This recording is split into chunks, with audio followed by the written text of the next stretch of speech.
دا اسماء بنت مروان قتل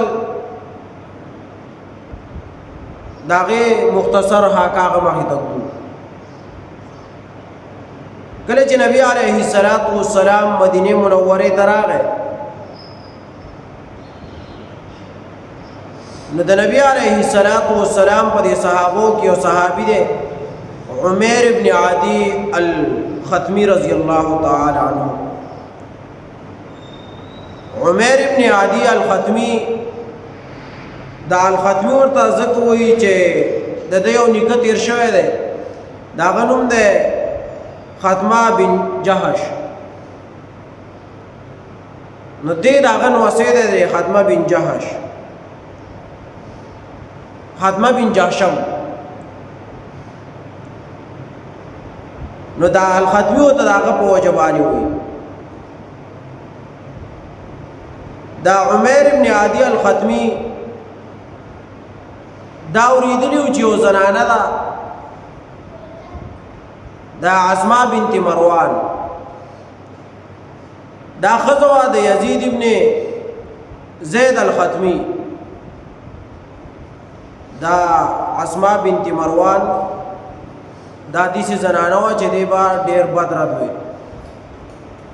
په نبي علیه الصلاۃ والسلام پورې، او دا د یزید ابن زید الختمی ښځه وه. دی اسماء بنت مروان دی به په نبی علیه الصلاۃ والسلام پسې ردې بدې وي. د دین اسلام به ډېر مذمت بیانو چې دا ډېر بیکاره دین دی. نبی علیه الصلاۃ والسلام به هر وخت د دې اسماء بنت مروان نه په تکلیف کې.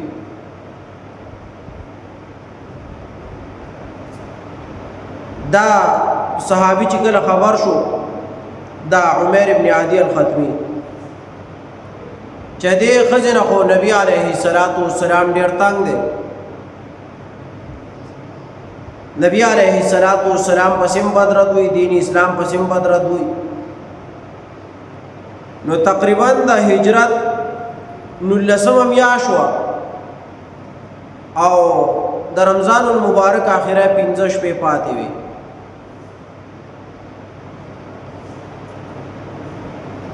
دا 15 شپې وي د رمضان المبارک. غزوه بدر چې شوی نو دا په 19 رمضان باندې شوی. د هغې نه چې واپس راغله نو د رمضان المبارک 15 شپې هغه لا باقي پاتې وي. چې دوی راورسېدو نو دا صحابي دا عمیر ابن عدی الختمی رضی الله تعالی عنہ دې د شپې غلی غونتی لاړ، او دا عمیر ابن عدی الختمی چې د ختمه بن جشم دا غد نوسی د نظر پورا کار نه کو، نظر کمزور ہے، نظر وہ کمزور ہے، پورا کار نه. بس دی روان شو د شپې ووتو دا زنانه پسې یا اسماء بنت مروان پسې. بس دی روان دی الله ولا بس سمې برابرۍ لاړ دا زنانه کور ته دننه شو.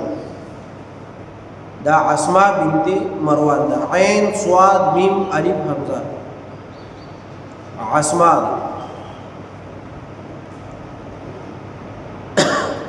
دا زنانه کور ته لاړ دا عمیر ابن عدی الختمی رضی الله تعالی عنہ. دا زنانه چې وا د دې نه غیر چاپیر خپل بچی ملاستی شپه ده دغه بچی ودی دا دې کې یو بچی دی هغه ماشوم دی د تیتا چولې خواته چولې پي ولا ورکی دی ودی ټول دې چې وردان نشو. نو دا زنانه دې سره د زنانه نه چاپیر دا ماشومان خواته پراته دي. نو دا عمیر ابن عدی راولګي دا ماشومان دې سیټ کړو، او بیا دغه زنانه چې کله دا ماشومان دې سیټ کړو نو دی عمر ابن عادی الختمی خپل تور رواغست او د دې زنانه په سینه باندې کېښوده چې توره ورله په سینه باندې کېښوده او زور یې پرې وکړو نو دومره زور یې پرې وکړو چې دا توره یې ترېنه لاندې ملا ته ولې وباسله ملا ته یې وله ورسوله چې دا توره وله ملا ته ورسوله د ملا هډوکی وله کړ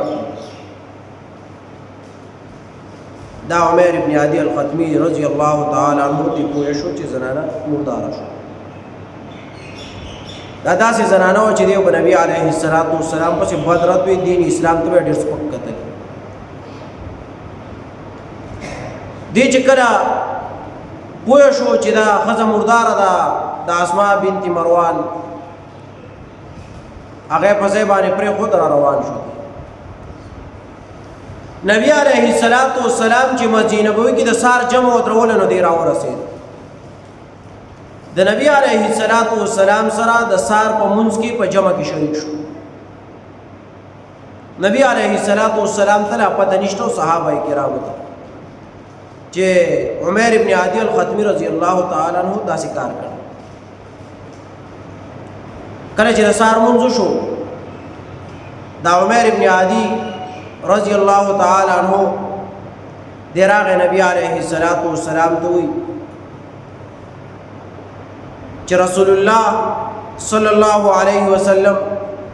بیگا می داسې کار کړی دا اسماء بنت مروان چې ونه هغه مې مرداره کړی ده ما اورېدلي و چې ته هم ډېر تانګې ستا په شان کې ګستاخي کوي ستا په شان کې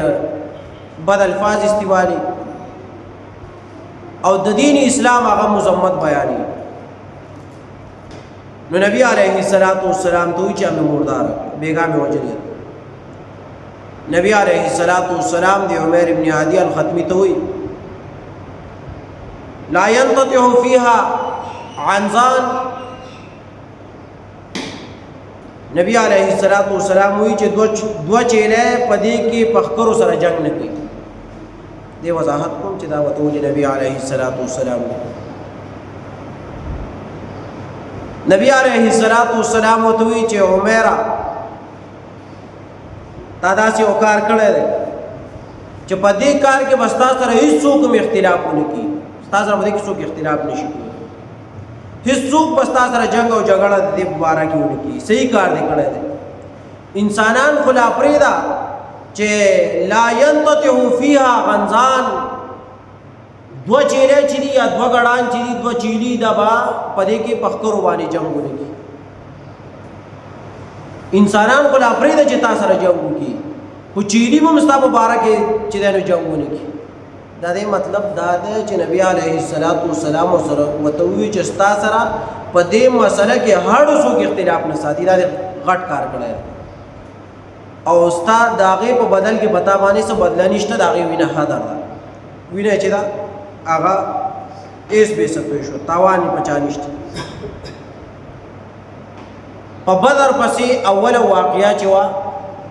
وړه واقعه دې ته سریه و سریه هغې جنګونو ته وایي د دې وضاحت مخکې شوی دی کله چې غزوه بدر نه مخکې مونږ غزوات واړه ذکر کول نو هغې کې دې وضاحت شو چې نبي علیه السلام هغې کې نه شریک شوی نو دا د بدر نه وروسته اوله واقعه وه چې د عمر ابن عادی الختمی رضی الله تعالی عنه هغه وکړه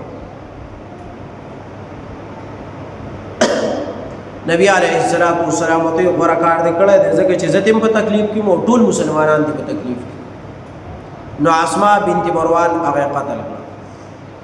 او چا دې نه بیا بدله مو ونه غوښتو نبی علیه السلام وی چې دې وینه حدر